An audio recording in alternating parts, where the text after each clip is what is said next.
Welcome to the only daily podcast focusing on compliance news of the day. Each morning, start your day with a cup of coffee and Tom Fox, the voice of compliance, to hear about 4 of the top compliance, corruption, or leadership stories you will need to start your day.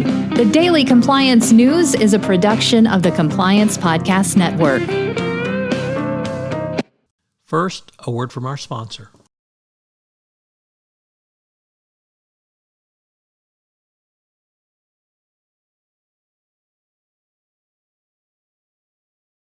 The Daily Compliance News for March 3, 2023, the Spread the Pain edition.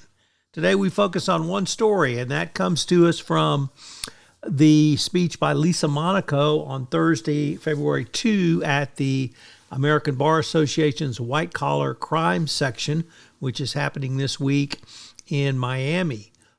We look at it from articles from Law 360, the Wall Street Journal, Radical Compliance, Matt Kelly reporting, and I have the full text of the speech also cited.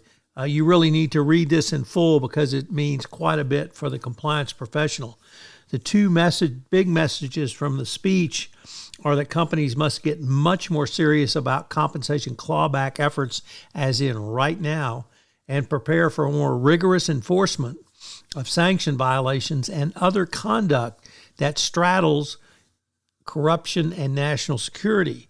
I say that second part because this is a direct outgrowth of the 2021 Biden administration statement on the combating corruption, which elevated corruption to a national security issue. When you tie that with sanctions, which are also clearly have been previously stated to be a national security issue, you see what all this is going for. But equally importantly, Monaco told the audience to stay tuned for enforcement actions over the next coming weeks, which will demonstrate both of these priorities.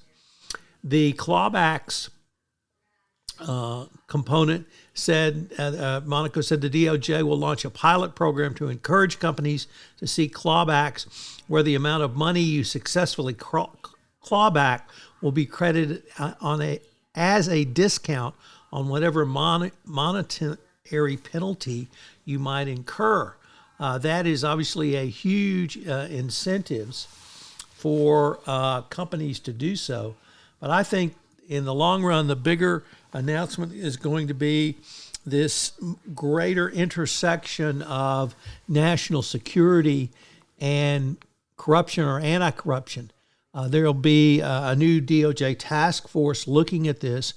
This is all, of course, part of the response to the Russian invasion of Ukraine, which I've talked about extensively and written about. But with corruption now elevated to a national security issue, the penalties will probably become more severe and the sanctions leveled against companies. There's going to be some additional information. Kenneth Polite is giving a speech on this, so we will, of course, continue to follow this ever-evolving story. The Daily Compliance News is a production of the Compliance Podcast Network and a proud member of C-Suite Radio. Thanks so much for listening. I hope you'll join me again tomorrow.